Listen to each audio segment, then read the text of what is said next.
મોટા બાવન સમાજ અને રણછોડપુરા ગામનું ગૌરવ.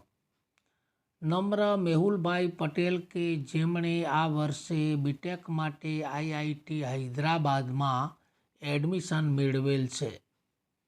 નમ્ર મેહુલભાઈ પટેલે સૌથી અઘરી ગણાતી એવી જેઈઈ એડવાન્સની પરીક્ષામાં ક્વોલિફાય થઈ ઓલ ઇન્ડિયામાં 4428 રેન્ક મેળવેલ છે.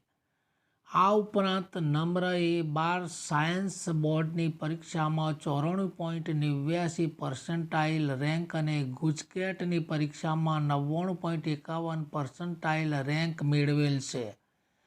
તેના પિતાનું નામ મેહુલભાઈ કરશનભાઈ પટેલ છે અને વ્યવસાયે તેઓ ગવર્મેન્ટ કોલેજમાં લેક્ચરર છે અને તેની માતાનું નામ જાગૃતિબેન મેહુલભાઈ પટેલ છે. તેઓ મહેસાણા ખાતે રહે છે અને રણછોડપુરા ગામના વતની છે અને તે શાખે સદ્રાસણિયા છે.